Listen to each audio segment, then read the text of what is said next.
Manchester City turned on the style against Everton with a 3-0 victory. Jules, we got to see Cole Palmer make his first league start, but I know you're just going to want to talk about Cancelo's pass. Thank you. I'm even amazed you didn't put it right in the question. That outside of the right foot assist is just sick. It's just crazy. The way he shapes his body, how precise it is, perfect. I was like, wow. I played it again and again and again to my kids to say, look, this is what you should be able to do soon. Yeah, and then your kids' coaches are going to be like, why do they keep hitting the ball with the outside of their boot like this? What have you done to them? But well done, Cole Palmer. Very good first debut, first start in a forced number 9 position, most of it. And I think it tells you how intelligent and talented the kid is if he can just go in against a team like Everton. Okay, they haven't been playing well lately or having results, but to go in and put a performance like this in a position that is new to him is quite incredible. Can't be that new if he's been at City, but yeah. Yeah, but still, you know what I mean? Like, great future ahead of him, clearly. Chelsea beat up Leicester away 3-0. Gab, they look sharper than they've done for a long time. You know, I've been complaining all along, well, they're getting wins, but they're not playing well. No, they played really, really well. Really? I know Leicester are in a bad spot. I think it's no wins in 6 across all competitions, whatever, and they've got guys missing. But the way they took control, how fluid they were, Jorginho coming back after what he's been through, psychologically, I thought this is a big call, playing him straight away, and yet he pulled all the strings. This looks really good. What I find interesting is the way Ziyech and Hudson-Odoi are responding in these situations. These guys, they want to keep their starting place. Ziyech came off the bench, but these guys want to continue playing big roles. No, definitely. Steven Gerrard makes his debut as Aston Villa manager, and they beat Brighton 2-0. Jules, what did you see that's different? Certainly more solidity defensively. Went back to a back 4, the 4-3-3 formation. Not that it worked great because they had no chances whatsoever for most of the game until the end, and the Oli Watkins, who started on the left-hand side, scored. But again, he will take that. He had not much time to work on what he wanted to do with his team. So we wait a bit more, I think, to see them having more of the ball, especially not against Brighton, because you knew that Brighton will have a lot of the ball, even away from home. So you take the win, and I think you move on pretty quickly. Dean Smith wins on his debut with Norwich as they defeat Southampton 2-1. Gab, 2 weeks ago, they were dead last on 2 points. 8 points from safety, and now they've won 2 in a row, and safety is only 3 points away. It's quite a crazy turnaround. I think it's remarkable. So I guess the secret is to decide you're going to fire your manager, let him go and manage, then let him come out afterwards to the media, talk about like, we're so proud, we're building something, whatever. And then, you do build something, but not without him. No, joking aside, Dean Smith is a very, very, very good manager, I think. I know the reasons about why he left or whatever, but he gave Norwich an instant lift, brought back Billy Gilmore, and they look better. I still imagine logically they should go down because they've got less resources, I think, than anybody in the division, with the possible exception of Burnley. But this would be quite an escape. That would be something. That would be something. Eddie Howe was supposed to make his debut for Newcastle. Now he's still got to wait because they went out and tested positive for COVID.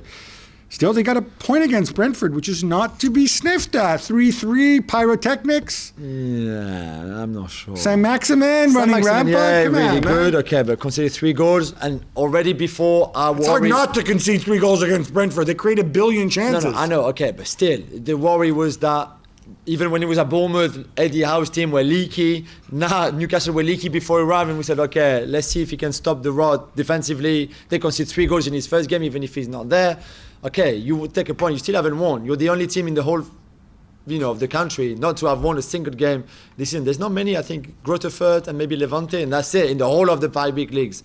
So I'm not sure how positive that is, but at least I guess you didn't lose. Antonio Conte wins his first Premier League game as Tottenham Hotspur manager. They come from behind to beat Leeds 2-1. Gab, as the cliche goes, it was a game of 2 halves. They were really bad, though, in the first half. He's pretty horrendous. I mean, Leeds had 1 million players out. They had these dudes like on there who, Gelhardt up front and whatever.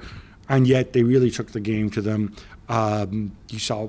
I wasn't expecting movement, the movement Conte wants, because he didn't have time to work, but I was expecting a lot more than what we saw. Me too. After the break, we can make the joke, halftime speech, you started shouting. I'm sure there was more to it than that. They got back into it. Bit fortunate, I think, with the actual, with Dyer's free kick. I'm surprised that Dyer's the free kick taker. It's not the first, he's been before, regular, but why? Interesting. But whatever, it worked out. And Sergio Reguilon, I love his post-match interview. So happy. Yeah. Now, after a run of 10 games undefeated, Arsenal collapsed at Anfield as Liverpool win 4-0. Yeah.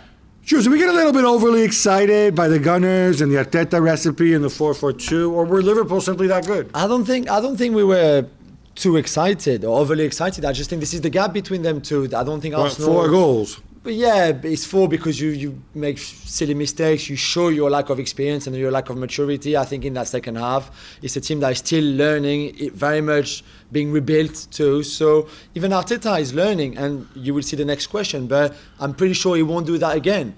So I think it's part of the process. It's hard to take. Yeah, the first half hour was pretty decent, I thought.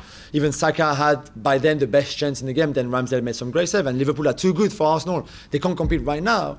But this should not be like a huge stop to what they've been doing before. That's all.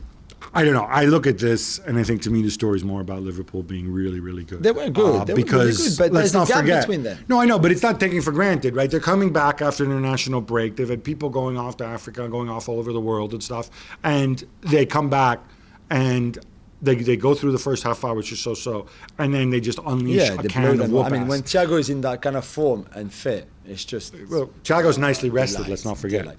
So, Gab, I was mentioning it, but it was a quiet game until Sadio Mane's challenge on Tomiyasu, and then Arteta loses it and argues with Klopp and everything. But I was at the game, and trust me, the crowd, especially the crowd that was half asleep before that, got fired up. And again, I think Arteta needs to learn from it, doesn't he? I was watching this game on television, so I just had people telling me, "Oh, look, this has sparked the game into life." Yeah, blah, blah, blah. It did massively. Well, that's the case, and then it was a mistake by Arteta to go and fire them up. I thought it was kind of funny, not just because Klopp is like 3 times as big as Arteta. I'm sure Klopp is not a violent man, whereas I could see Arteta potentially going a bit psycho. Maybe it's the hair. It was kind of funny though. After he walks to him, like it's the whole like hold me back. Yeah, exactly. But I thought they were grown up about it afterwards. Klopp said the obvious, right? There was nothing in it. I don't know what Arteta was if he didn't see it properly or whatever. But Arteta said, sticking up for my guy, he's sticking up for his guy. Let's move on. Thanks so much for watching ESPN on YouTube. And for more sports highlights and analysis, be sure to download the ESPN app. And for premium content and live streaming, subscribe to ESPN Plus.